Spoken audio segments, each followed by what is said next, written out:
If you struggle with having a healthy view of yourself, then this video is for you. While some of us might think that self-love is a narcissistic and self-centered pursuit, that couldn't be further from the truth. Researchers Eric Fields and Gina R. Cooperberg from the Department of Psychology at Tufts University explain that positively biased self-views are argued to be a key component of healthy psychological functioning, influencing self-esteem, motivation, and determination. Indeed, a lack of self-positive bias or even a self-negativity bias may contribute to mood and anxiety disorder. So, if self-love seems frivolous to you, here are a few practical ways to learn to love yourself. Here are a few tips to help you on your way. Know yourself. Do you ever wonder how some people seem to just be so comfortable with themselves and know themselves inside out? Does your brain struggle with answering when you hear the dreaded, "So tell me about yourself"?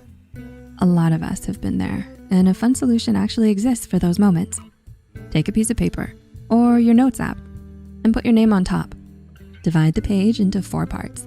Label these quadrants as likes, dislikes, weaknesses, and strengths.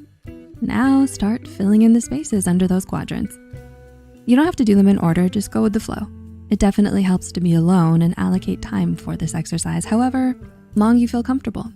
Also, save these pages because there will be many. The purpose of this activity is to essentially get to know all of you, flaws and all, and to accept and embrace everything. Think of it as dating yourself. You hang out with yourself, giving you all of your attention and really engaging with who you are. You will, over time and with consistent practice, truly get to know who you are and what you're capable of. An article by certified applied positive psychology coach, Kelly Miller, said that some of the benefits of knowing yourself are improved self-control and self-regulation, increased creative achievement, and high self-esteem and pride. So you stand to gain so much from knowing who you are. Negative self-talk. Compassion researcher Dr. Kristen Neff asks, what type of language do you use with yourself when you notice a flaw or a mistake made? Do you insult yourself or do you take a more kind and understanding tone? If you are highly self-critical, how does that make you feel inside? Paying attention to how you internally talk to yourself is the most important step in learning how to cultivate self-love. Do you find that your inner critic is more ruthless than others? Does that inner voice sound like a recording, repeating hurtful and discouraging things, constantly feeding you fear? Do you tend to beat yourself up with cruel self-talk? Do you not allow yourself to do anything until it's perfect or close enough for you and still judge yourself for not being good enough? This behavior is harmful to you as it affects your sense of self-worth and self-esteem. As humans, we struggle with some form of doubt every now and then. However, as we enter into a new chapter of being loving to ourselves, the negative self-talk has to go. Rituals. Do you start your day on the wrong foot? Or maybe you feel disconnected from yourself. Creating a ritual, be it daily or weekly, can help ease these feelings.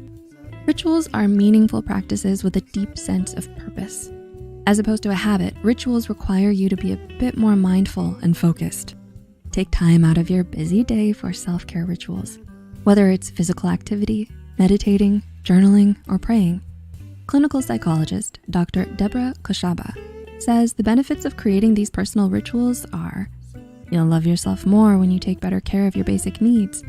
People high in self-love nourish themselves daily through healthy activities like good nutrition, exercise, proper sleep, intimacy, and healthy social interactions. Compassionate. By not giving yourself any grace for being flawed or human, you stunt your own growth and withhold love from yourself. Self-compassion is similar to showing compassion to other people. It's a practice of noticing that you are suffering and then offering yourself understanding and kindness.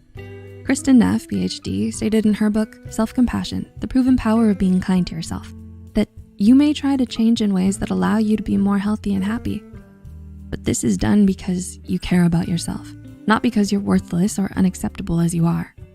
A suggestion here is to practice embracing whatever emotion you feel, instead of repressing it or letting it completely overwhelm you. You acknowledge it as it is, and also how you can be later. Say you're feeling sad. You acknowledge that emotion is normal. That's currently how you're feeling, and you can settle into it, and it can eventually pass. Love language. Author Gary Chapman's book, The 5 Love Languages, is about the ways that people show and receive love. They are words of affirmation, gifts, acts of service, physical touch, and quality time. These love languages can also be applied to the self in many different ways, depending on the love language that you resonate with. Licensed clinical counselor Joy Smarter expressed a sentiment on how to use this system for your own personal well-being. Imagine how you treat yourself on a daily basis, as if you were another person in a relationship with you.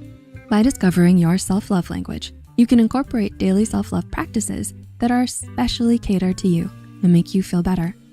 If you have receiving gifts as your love language, you can, for example, buy the things you want that bring positivity into your life, or investing in your interests or bucket list experiences. The purpose of this is to learn to become comfortable in your own presence. And self-reflection. We can be extremely hard on ourselves, especially if it's in the aftermath of a setback. Sometimes things don't go according to plans. We punish ourselves for mistakes when instead we could learn from them. Instead of self-blame, you can use these incidents as an opportunity for personal growth. Some examples of self-reflection can take the form of a weekly review, a journaling session, a regular meeting with a trusted friend to reflect on your recent experiences and challenges, or in therapy. Remember, there are no failures if you have grown from your mistakes. There are only lessons learned. The journey to true self-compassion and love is a long one, but you shouldn't let that discourage you. Instead, think of all the versions of yourself you'll get to meet and the experiences you'll have as you devote yourself to you. As you can see, just a few changes can nurture more self-love. If you choose just one or two of these self-love actions to work on, you'll begin to accept and love yourself more. If you've gotten this far, we'd like to thank you for taking the time to watch this to the end. We hope that you've enjoyed it and that you feel a bit more confident about implementing more self-loving rituals into your life. And remember, you matter.